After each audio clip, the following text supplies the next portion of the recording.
Hello প্রিয় শিক্ষার্থীরা, আসসালামু আলাইকুম। ঢাকা বিশ্ববিদ্যালয়ের কলা আইন ও সামাজিক বিজ্ঞান ইউনিট থেকে থিয়েটার ও পারফরমেন্স স্টাডিজ বিভাগ এবং সঙ্গীত বিভাগ থেকে ফলাফল প্রকাশ করা হয়েছে, অর্থাৎ সাক্ষাৎকারের জন্য ডাকা হয়েছে। দেখো, নোটিশটি বলা হয়েছে সাক্ষাৎকার ও ব্যবহারিক পরীক্ষার ভিত্তিতে থিয়েটার অ্যান্ড পারফরমেন্স স্টাডিজ বিভাগের জন্য নিম্নবর্ণিত প্রার্থীদের চূড়ান্তভাবে নির্বাচিত করা হলো। অর্থাৎ যে সকল শিক্ষার্থী থিয়েটার এবং পারফরমেন্স বিভাগের জন্য সাক্ষাৎকার ও ব্যবহারিক পরীক্ষা দিয়েছিল, তাদের চূড়ান্ত মেধা তালিকা প্রকাশ করা হয়েছে। অর্থাৎ তাদের কোন মেয়াদ থেকে কতজন নেওয়া হয়েছে সেই সংক্রান্ত বিস্তারিত নোটিশ প্রকাশ করা হয়েছে।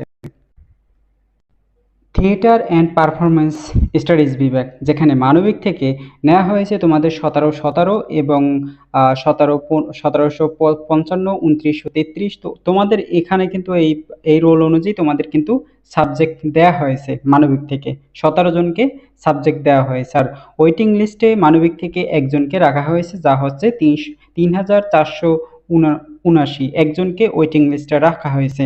দেন তোমাদের বিজ্ঞান শাখা থেকে 8 জনকে নেওয়া হয়েছে পারফরমেন্স স্টাডিজ অথবা থিয়েটার বিভাগে 8 জনকে নেওয়া হয়েছে। ওয়েটিং লিস্টে রাখা হয়েছে 4 জনকে, 2075, 2598, 2087, 3090, মোট 4 জনকে বিজ্ঞান শাখা থেকে ওয়েটিং লিস্টে রাখা হয়েছে। তো দেন তোমাদের এই 5 জনকে বলা হয়েছে অপেক্ষমান তালিকা, অর্থাৎ মানবিক থেকে একজন এবং বিজ্ঞান শাখা থেকে 4 জন থিয়েটার ও পারফরমেন্স বিভাগে তাদের ওয়েটিং লিস্টের যারা রয়েছে তাদের জন্য নির্দেশনা দেওয়া হয়েছে। 5 জন প্রার্থীকে সাক্ষাৎকার ও ব্যবহারিক পরীক্ষার ভিত্তিতে ফলাফলের ভিত্তিতে অপেক্ষমান তালিকাভুক্ত করা হলো। অর্থাৎ তোমাদের সাক্ষাৎকার যারা 5 জনকে যারা অপেক্ষমান তালিকায় রাখা হয়েছে, তাদের প্রাপ্ত ফলাফল ও ব্যবহারিক সাক্ষাৎকারের ভিত্তিতে তাদের কিন্তু অপেক্ষমান তালিকায় রাখা হয়েছে। পরবর্তী যদি আসন খালি হয় তাহলে কিন্তু তাদের সাবজেক্ট দেওয়া হবে, অর্থাৎ থিয়েটার পারফরমেন্স স্ট্র্যাটেজি কিন্তু বিবেকে নেওয়া হবে অপেক্ষমান তালিকা থেকে। অবশ্যই তোমাদের আসন খালি থাকা সাপেক্ষে, সেটাই কিন্তু উল্লেখ করে দেওয়া হয়েছে। দেন তোমাদের সঙ্গীত বিভাগে তোমাদের সাক্ষাৎকার ও ব্যবহারিক পরীক্ষার ভিত্তিতে সঙ্গীত বিভাগে তোমাদের সাবজেক্টস, অর্থাৎ সাক্ষাৎকার ব্যবহারিক ভিত্তিতে তোমাদের কিন্তু সাবজেক্ট দেওয়া হয়েছে।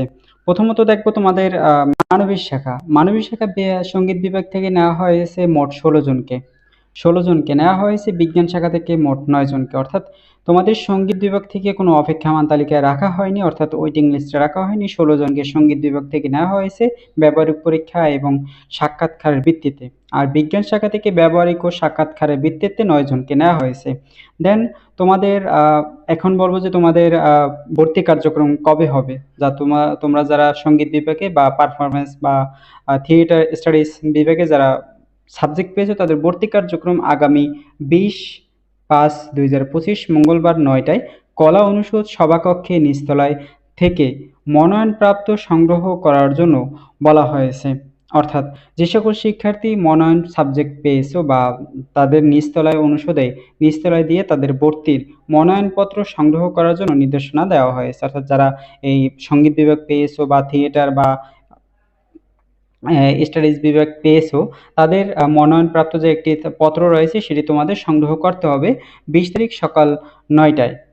দেন তোমাদের সাক্ষাৎকারের সময় শিক্ষার্থীদের অবশ্যই ভর্তির মূল নম্বরপত্র নিয়ে যেতে হবে। অর্থাৎ তোমরা তো থিয়েটার বা সঙ্গীত বিভাগে একটি সাবজেক্ট পেয়েছো, তার জন্য তোমাদের আবার সাক্ষাৎকারের জন্য অবশ্যই শিক্ষার্থীদের ভর্তি ফরম মূল্য প্রবেশপত্র নিয়ে যেতে হবে।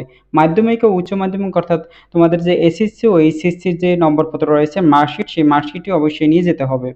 দেন তোমাদের ডাউনলোডকৃত প্রাথমিক যে তোমরা ভর্তি পরীক্ষা দিয়েছিলে ঢাকা বিশ্ববিদ্যালয়ে যে প্রাথমিক আবেদন করেছিলে, সেই আবেদন ফর্মটি তোমাদের প্রিন্ট করে নিয়ে যেতে হবে। দেন তোমরা যে সাবজেক্ট চয়েস দিয়েছিলে, সাবজেক্ট চয়েসে 2 কপি করে নিয়ে যেতে হবে। দেন তোমাদের সাবজেক্ট চয়েস এবং আবেদন ফর্মের নিচে তোমাদের নাম, মোবাইল নম্বর, স্বাক্ষর এবং তোমাদের তারিখ দিয়ে নিয়ে যেতে হবে। কোনো কারণে প্রয়োজনীয় কাগজপত্র আনতে ব্যর্থ হলে নির্ধারিত ফরমে জরিমানা প্রদান সাপেক্ষে সাক্ষাৎকারে অংশগ্রহণের অনুমতি দেওয়া যেতে পারে, কিন্তু নির্ধারিত সময় কিন্তু তোমাদের একটা কাগজপত্র জমা দেওয়ার নির্দেশনা দেওয়া হয়েছে। অর্থাৎ তোমরা কাগজপত্র নিতে পারো না, কিন্তু তোমাদের জরিমানা সহকারে তোমাদের সাক্ষাৎকারে প্রবেশ করতে দেবে বা অনুমতি দেবে, কিন্তু তোমাদের এই তারিখের ভিতরে কিন্তু তোমাদের যে তারিখ দেওয়া হয়েছে এই তারিখে তোমাদের কাগজপত্র অবশ্যই প্রোভাইড করার নির্দেশনা দেওয়া হয়েছে।